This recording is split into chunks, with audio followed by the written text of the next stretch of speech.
हुँदैन बिहान मिरमिरमा तारा झरेर नगए, हुँदैन बिहान मिरमिरमा तारा झरेर नगए, बन्दैन मुलुक दुई चार सपुत मरेर नगए, बन्दैन मुलुक दुई चार सपुत मरेर नगए।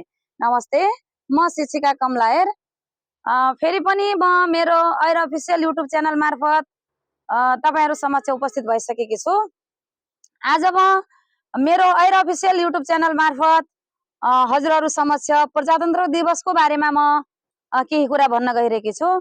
हाम्रो देश नेपालमा प्रजातन्त्र दिवस कहिलेदेखि मनाइन्छ र किन मनाइदैछ भन्ने विषयमा म यहाँ चर्चा गर्नेछु।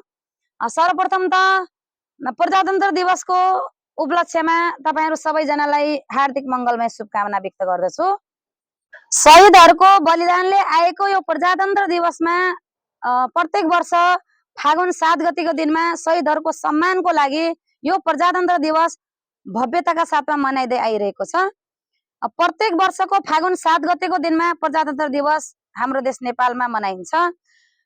104 वर्षको राणा शासनको निरंकुश राणा शासनले हाम्रो देश नेपाललाई आफ्नो अधिनायकवादमा राखेको थियो र जहाँ जनताका अर्थात नेपाली नागरिकका आवश्यकताहरू अधिकारहरू सीमित थिए।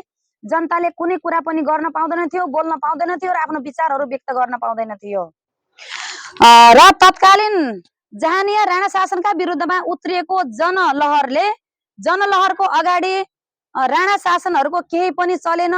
जनताको गोलीको अगाडि राणा शासनको बन्दुकको गोली टिक्न सकेन र अनि नयाँ नेपालको प्रथम खाकाको प्रथम उदयको दिन उचालिएको थियो 2007 साल फागुन 7 गतेको दिनमा।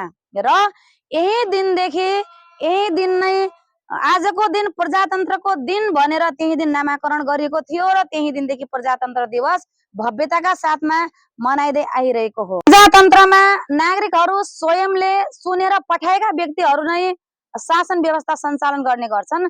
प्रजातन्त्र स्थापनापछि नेपालमा नागरिकहरूले आफ्ना प्रतिनिधिहरू स्वयं स्वतन्त्रता रूपमा चयन गर्न पाउने व्यवस्था पनि लागू भयो। शिक्षादेखि रोजगारीसम्म जनताले अधिकार पाउने त भए, तर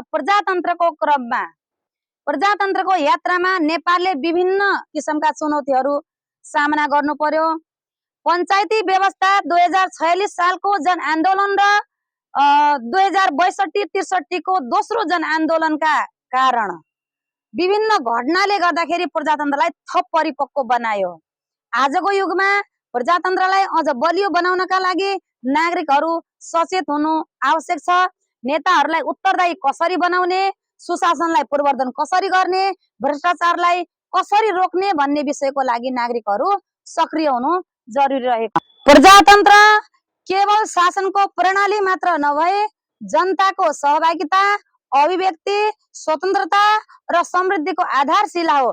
साँचो अर्थमा भन्ने हो भने प्रजातन्त्रको सार्थकता तब मात्र हुन्छ जब हरेक नागरिक सचेत, जिम्मेवार र राष्ट्रप्रति कर्तव्यनिष्ठ हुन्छ।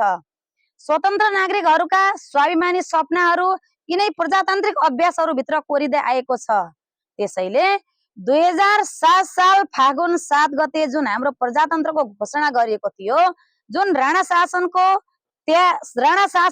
अन्त्य भइसकेपछि हाम्रो देशमा प्रजातन्त्र आएको हो र त्यो दिनदेखि हामी प्रत्येक नेपालीले प्रत्येक वर्षको फागुन 7 गते प्रजातन्त्र दिवस मनाउँदै आइरहेका छौं भन्ने कुरा यहाँहरुमा स्पष्ट दिँदै स्पष्टीकरणको रूपमा म बुझाउँदै म आफ्ना भनाइलाई यही अन्त्य गर्न चाहन्छु। हस्त धन्यवाद।